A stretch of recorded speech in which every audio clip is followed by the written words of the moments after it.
Santa Maria Madalena, uma santa que encarna bem o espírito de todo católico, porque mostra com a própria vida a força da graça do Senhor em uma pessoa totalmente aberta ao seu amor.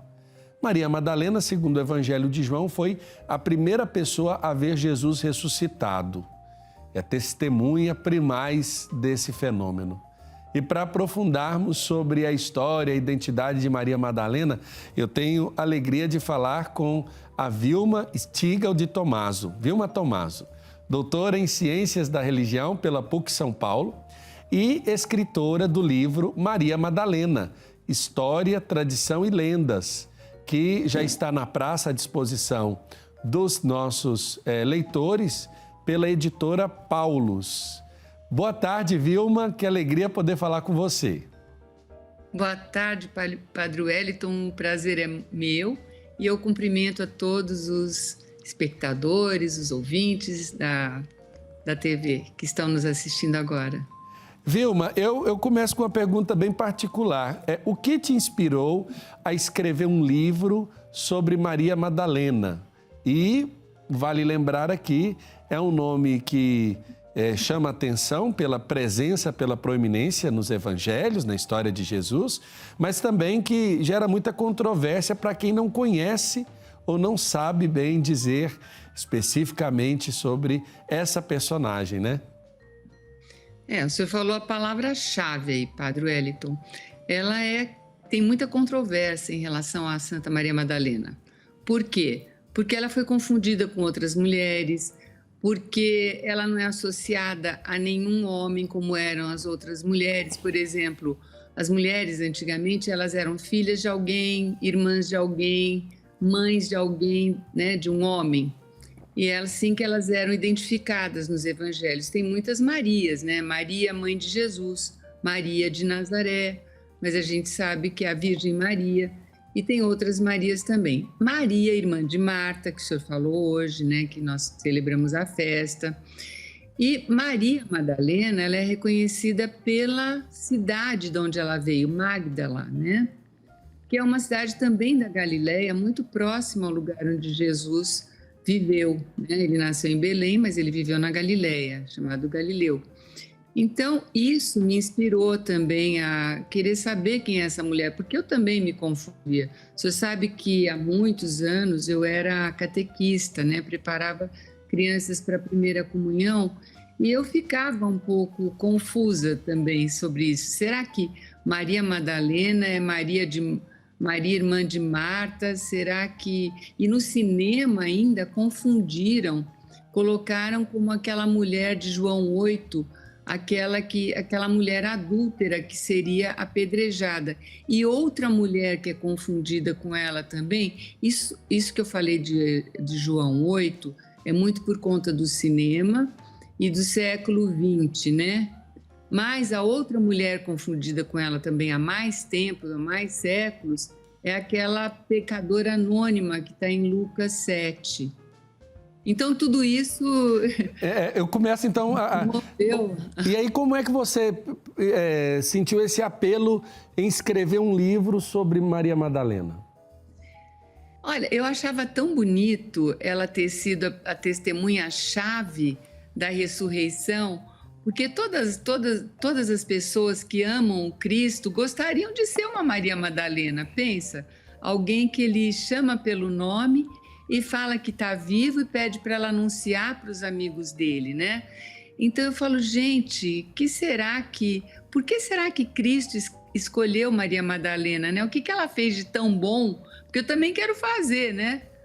Eu quero também ser chamada nome por ele, não é verdade, padre? Isso é verdade. Então, isso me moveu a pesquisar dessa mulher tão mal falada e tão bonita, né? Uma figura tão linda do Evangelho, né?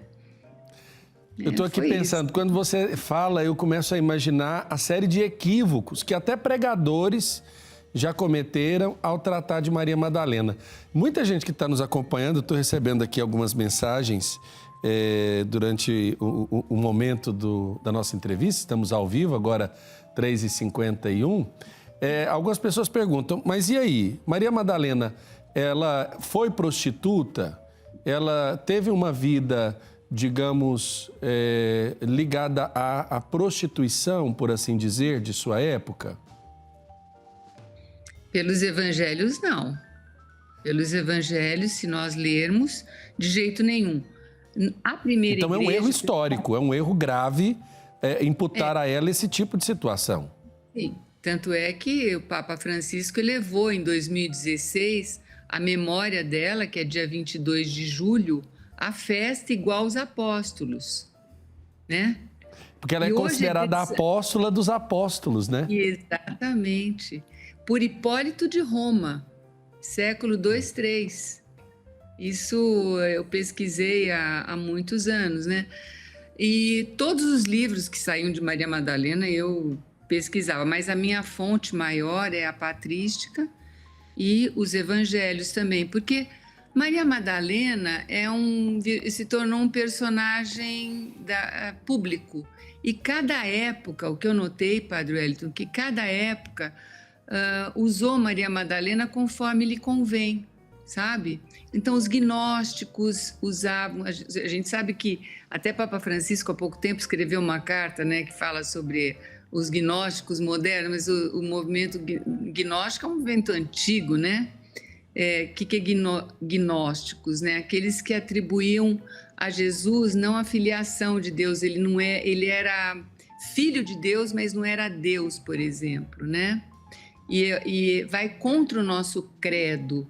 Então, eram as heresias que saíam naquela época e os padres, aqueles santos padres que nós chamamos hoje de patrística, eles davam as respostas dele. Então, se a gente busca nessas fontes, naquela época, logo no começo, não tem essa história que Maria Madalena tenha sido prostituta. Pecadora, assim como todos nós, né? Eu sempre falo, olha, Maria Madalena foi uma pecadora? Eu falei, foi grande, mas eu sou pior do que ela, sou maior do que ela. Eu sempre brinco assim, porque a nossa condição é essa, né? Nós passamos pelo batismo e depois a gente, pela Eucaristia, pelos sacramentos, a gente vai buscando esse caminho da santidade, não é isso? Então, ela fez isso, só que ela teve a bênção de Jesus estar em vida, né? É verdade. O livro, você conseguiu trazer elementos que chamaram muito atenção no livro. Primeiro que é um livro robusto, não é um livretinho fininho, mas é um livro robusto. E eu pergunto, existe um público direcionado para a leitura desse livro ou qualquer pessoa que tenha um firme desejo de conhecer essa personagem, Maria Madalena, pode ler esse livro que vai compreender essa história e essa personagem chave da história de Jesus? Foi o seguinte, Padre Wellington, no começo dos anos 2000, eu defendi o meu mestrado, né, sobre Maria Madalena.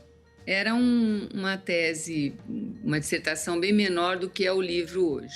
Só que eu guardei na minha gaveta, porque na mesma época saiu aquele livro Código da Vinci.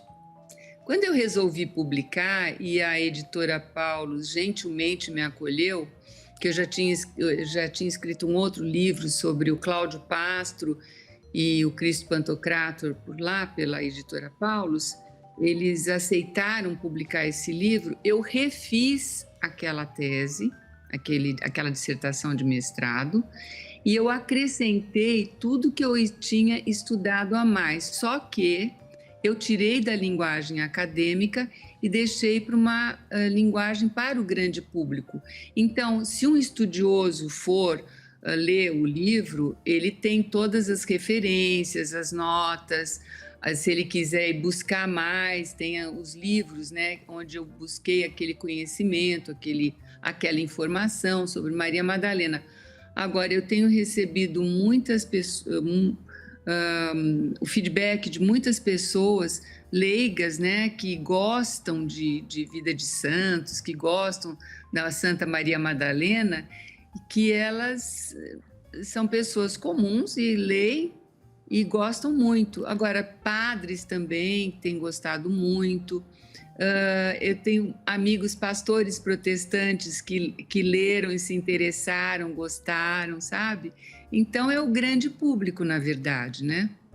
Talvez não. Acho que podemos afirmar de modo corajoso. Maria Madalena tem muito ainda a ensinar e a dizer para as mulheres do nosso tempo? Quanto às mulheres, tem sim.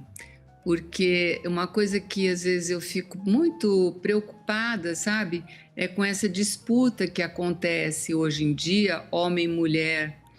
E Maria Madalena, ela serviu Jesus assim como a Virgem Maria serviu Jesus, né? E a Virgem Maria também, que é a mulher mais importante da Escritura, Nossa Senhora, né? A nossa Theotokos, a mãe de Jesus, virgem e mãe. No primeiro milagre, ela fala: fazei tudo o que eles vos mandar. Que ele, meu filho, né? Faça o que ele manda, que ele é o caminho. Só que agora parece que nós estamos nessa disputa de ninguém querer servir ninguém, nem o homem quer fazer para a mulher, nem a mulher para o homem. Então, lógico que a mulher tem que ser bem tratada, tudo isso, a gente não vai discutir isso aqui agora, porque é claro, né? Mas eu acho que a Maria Madalena é um exemplo de cristã, sabe? Daquele que quer seguir Jesus. Você quer seguir Jesus? Você quer ver Jesus? Você quer que ele te chame pelo nome? Seja homem, seja mulher, siga o exemplo de Maria Madalena. Ela pecou, todos nós pecamos. E Vilma, uma coisa que me chama muita atenção é justamente como você afirmou no início da nossa entrevista, o chamar pelo nome. Porque quando você encontra alguém pela rua, num caminho, em uma viagem, no shopping, eu costumo dizer que chamar a pessoa pelo nome dela é devolver esta pessoa a ela mesma. Ela sabe que eu estou falando para ela. Quando eu falo o nome daquela pessoa e ela sabe que ela se chama assim, ela vai compreender que ela está sendo devolvida a ela mesma.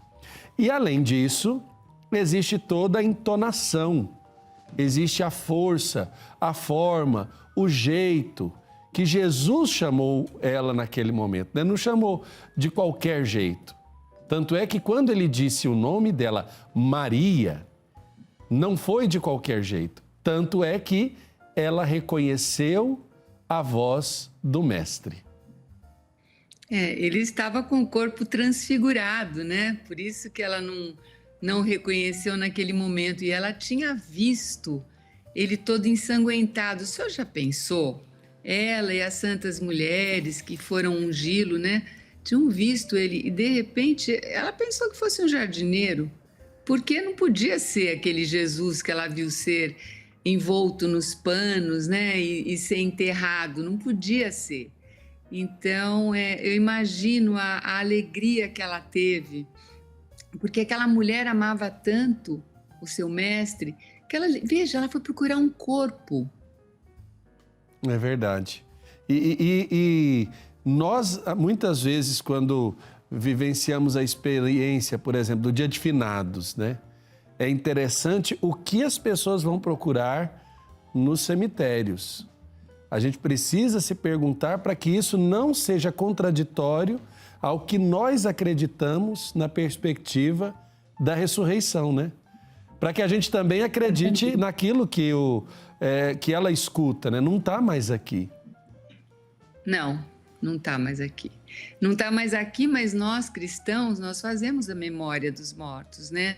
Porque eles já estão, a gente sabe que a morte não existe, porque com a morte de cruz, Cristo venceu a morte, né? Santo Efrem Sírio nos fala isso, né? A morte venceu a morte, é muito bonito. Mas a gente vai fazer a memória, né? Quer dizer, é um ato bonito, é um ato de amor também, né? Aqueles que a gente já foi. Por exemplo, pai e mãe, eu não tenho mais meus pais aqui, mas todos os dias eu me lembro deles, eles moram no meu coração. mas eu nos dias que devo ir vou até o cemitério. Então isso é uma... E o senhor sabe que é interessante, para os judeus, a unção do corpo, o trabalho que a pessoa faz quando morre uma pessoa, é um ato de extrema generosidade, de extrema bondade. É muito interessante isso, né? Vilma, nós temos que fazer um break, inclusive eu já passei 2 minutos do horário, mas no retorno da nossa conversa, eu gostaria que você citasse algumas características de Maria Madalena que você aborda no livro, tá bom? Nós vamos para um rápido intervalo e na volta continuamos com a nossa roda de conversa. Ficou mais fácil dedicar tempo e devoção ao Divino Pai Eterno. Baixe gratuitamente o aplicativo do Pai Eterno para smartphone e tablet. E tenha com você conteúdos exclusivos do Pai Eterno 24 horas por dia. Nele você pode acompanhar as novenas do Filhos do Pai Eterno, do Perpétuo Socorro e ao Sagrado Coração de Jesus, além do Santo Terço. Basta clicar no ícone Novenas e escolher o programa e qual edição deseja assistir. Fique conectado com o Pai Eterno a qualquer hora, em qualquer lugar. Estamos de volta com o nosso Almanaque Católico dessa sexta-feira e agora 4h06, falando na nossa roda de conversa sobre o livro Maria Madalena, História, Tradição e Lendas, de autoria da Vilma Stigl de Tomaso. Vilma que está com a gente. Vilma, quando a gente estava indo para o nosso intervalo, nós empolgamos aqui falando, eu me empolguei falando de Maria Madalena e vendo a quantidade de elementos que você conseguiu reunir nessa pesquisa para oferecer um material robusto para as pessoas. Eu queria que você citasse algumas características de Maria Madalena que você aborda na obra, para que a gente pudesse refrescar nossa memória, né, de quem estamos falando. O senhor percebeu que eu falei sobre Maria Madalena e coloquei na arte, né? E eu tinha falado para o senhor também, padre, que Maria Madalena, a cada época, ela foi apresentada da forma que era conveniente, né? Ou que a forma como eles entendiam. No início, Maria Madalena já foi santa, porque perguntam para mim, Vilma, quando é que Maria Madalena começou a ser santa? Eu falei, bom, a mulher que foi testemunha-chave da ressurreição de Jesus, que foi anunciar para os apóstolos, como é que ela não ia ser santa, né? Se todos os apóstolos que ouviram a mensagem dela, o Cristo ressuscitou, que é o clímax, o máximo do cristianismo, é a festa máxima, é a Páscoa, né?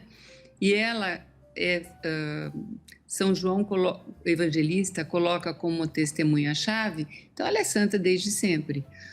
Os primeiros padres sempre reverenciaram muito, e o povo também, por consequência. Por quê? Porque nós estamos falando do primeiro milênio agora. No primeiro milênio, o homem e a mulher tinham mais a consciência do que era ser pecador. Hoje em dia as pessoas falam, não sei se o senhor já observou isso, deve ter observado bem, que o senhor deve ouvir confissões, as pessoas acham às vezes que não tem pecado. Duas coisas, ou acham que são culpadas de tudo, ou não acham que não tem pecado de nada. As pessoas falam, eu não roubo, nunca matei ninguém, pago meus impostos, não devo nada para ninguém, não tenho pecado, por que eu vou me confessar? Quer dizer, a falta de consciência que a gente tem hoje em dia é muito maior do que aqueles homens e mulheres que viviam nos primeiros séculos da igreja, até o ano 1000, a gente pode dizer. A gente chama de igreja una do primeiro milênio, né? Certo. Depois, com o humanismo, nós tiramos Deus do centro, colocamos o homem, então virou um antropocentrismo, né? O que é essa palavra difícil? Não é difícil. Tiramos o Deus do centro da nossa vida e colocamos o homem, só que o homem não dá conta, porque o homem não é senhor da vida, né? Então, Maria Madalena, no ano, para dizer que até o ano 1000 ela era apresentada uma mulher muito bonita, bem vestida, com joias. Ah, era um luxo? Não, luxo não é uma coisa que eles pensavam naquela época. É que o vestir era uma continuidade, a vestimenta, né, da pessoa era uma continuidade da alma da pessoa. Então, como ela era uma pessoa bonita por dentro, ela era uma santa, Jesus tinha se apresentado para ela, então ela era apresentada de uma forma nobre, né? Certo. A gente não pode confundir isso com luxo. Aconteceu em 1517 a Reforma Protestante, então a Igreja Católica queria dar uma resposta para os protestantes que não acreditavam na penitência, não acreditavam em uma série de coisas, nos sacramentos, a não ser no batismo, nem no ministério da igreja, etc. e tal. Então, o que aconteceu? Santa Maria Madalena, porque era muito querida, ela se tornou a santa penitente, porque era o exemplo para as pessoas pedirem perdão, né, e se reconciliarem, se confessarem, enfim. O que aconteceu? Ela não era apresentada cheia de joias? Certo. Então, no Renascimento, eles começam a fazer Maria Madalena se despojando das joias. Tem vários, eu mostro isso no livro, está bem apresentado, tem várias obras de arte. O livro tem muitas figuras também, né, para ajudar o leitor a fazer essa leitura. A pessoa que lê vai fazer pelas imagens ela vai entendendo o que vai acontecendo. Então, ela se despoja, só que tem uma tradição da igreja que diz que ela morreu em Saint-Baume, numa gruta que fica na França, né, na Provence, na França, e que ela ficou durante 30 anos lá só se alimentando nas horas santas da Eucaristia. E os cabelos dela cresceram, ela ficou nua porque as roupas acabaram, né? E ela ficava lá quietinha, sozinha. Então, os pintores, muitas vezes ateus, nem todos eles eram pintores com nome e sobrenome até aí, né? Porque antes, quem fazia arte para a igreja não assinava. A arte era um serviço litúrgico. Então, o que aconteceu? Começaram a fazer Maria Madalena mostrando as pernas, mostrando o colo, mostrando os seios, né? E ela se tornou uma desculpa para a nudez. Veja isso, Padre Wellington. Uma desculpa para a nudez. Olha. Então, todo mundo queria ter uma Santa Maria Madalena, né? Porque é uma mulher, e eu tenho também vários. Tem gente que fala assim, nossa, Vilma, você colocou uma porção de mulheres nuas. Eu falei, não, eram Marias Madalenas retratadas na época por pintores muitas vezes famosos, né? Porque imputam para a igreja muito essa história dela ser prostituta. Para o senhor ter uma ideia, Padre Wellington, no século XIX, chamar alguém de Madalena, uma mulher era chamar essa mulher de prostituta. Olha o jeito só. que ficaram as coisas. Isso não foi da igreja. Inclusive, havia uma punição na Irlanda das Laundries Madaleines, né, que era das lavanderias madalenas, que eram mulheres que eram mães solteiras ou mulheres que vinham de situação de prostituição e que eram punidas pelo Estado em lavanderias, trabalhos compulsórios, né? Chamavam lavanderias madalenas. Agora, e a gente fica pensando, né? Até 1950, 60, para falar da nossa igreja, né? A igreja era o sistema de saúde do Brasil, né? E para falar do que o senhor está dizendo sobre essas laundries, né, da Irlanda, tinha a roda, né? Que as mulheres iam lá, colocavam as crianças nas rodas, as mães, né? Sim. Crianças enjeitadas, a igreja aceitava. E quando a gente estuda a igreja primitiva, como nasceram os hospitais? Os romanos podiam jogar num buraco, era lei. Se você tivesse um filho, uma filha com defeito, que tivesse alguma coisa que aquela criança não fosse normal, você podia jogar fora. os cristãos iam lá e pegavam essas crianças, nasceram os orfanatos. Médico eram só as pessoas que tinham posses, que podiam ir no médico.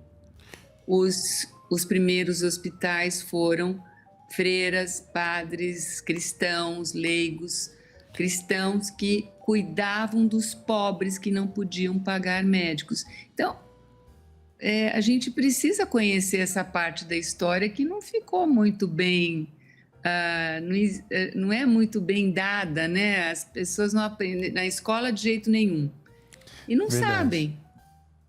Olha, Vilma, eu estou curioso com o livro, quero, de fato, depois ter a oportunidade de ler, procurar conhecer mais. Quem está em casa e deseja ter acesso a esse livro, a essa obra, né? Fala para as pessoas como elas podem encontrar o livro e até mesmo, por que não, lhe dar um feedback do que acharam da obra, né? Das leituras que estão fazendo. Olha, eu vou ficar muito contente se isso acontecer, viu? Eu tenho um Instagram, Beleza da Arte Sacra, e um Facebook também, A Beleza da Arte Sacra. Pode entrar lá, falar comigo. Tenho um site, Vilma Tomaso, né? Vilma com W, Tomaso com 2 M's, A-S-O. Também tem muita coisa lá. E os livros, mais importante, os livros. Quer dizer, o livro da Madalena eu tenho um outro também, mas vamos falar da Madalena. Nas livrarias Paulus, a Paulus tem um site maravilhoso, você pode comprar, a pessoa pode comprar o livro por lá e recebe em casa, né? Então, e tem outras livrarias, aqui em São Paulo eu tenho encontrado em livrarias grandes também, a Livraria Cultura, se não me engano tem, a Livraria Saraiva, eu já vi em algumas livrarias, até fico contente, né? Livraria da Vila tem também.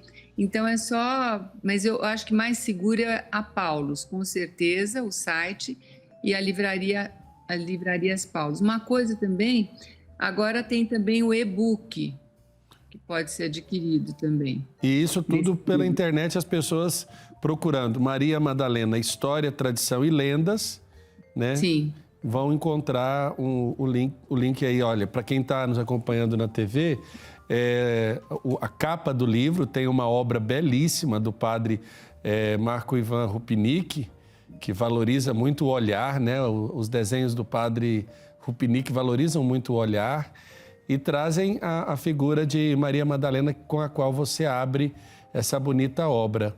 Vilma, eu quero aqui dizer para você da minha alegria de poder lhe entrevistar, de falar da obra e lhe parabenizar, porque é um desafio muito grande desfazer equívocos históricos e muitos deles até assumidos de modo oficial pela Igreja, né? Foi um trabalho exaustivo que eu fiz com muita alegria, mas eu gostei do resultado porque eu acho que tem esclarecido as pessoas, né? Isso é muito bom. E uma alegria também estar aqui com o senhor. O dia que o senhor quiser, eu venho falar aqui do Pantocrator. Eu quero sim. Que fala do Cláudio Pastro. Vou mandar para o senhor o livro. E é um livro sobre a história da arte sacra, desde as catacumbas até agora. Ai, que beleza. Vilma, parabéns, muito obrigado. É muito bom conversar com você, trazendo elementos da patrística. Eu vi que você se debruçou sobre obras muito importantes que as pessoas precisam retornar para poder entender. E às vezes a gente fica na superficialidade dos diálogos. Quando a gente encontra esse poço de profundidade com essa água viva e pura, a gente fica de fato saciado e com vontade de se abastecer ainda mais dessa sabedoria. Parabéns, que Santa Maria Madalena possa rogar por você. E eu queria te fazer uma pergunta. Você já enviou esse livro para o Papa Francisco? Não.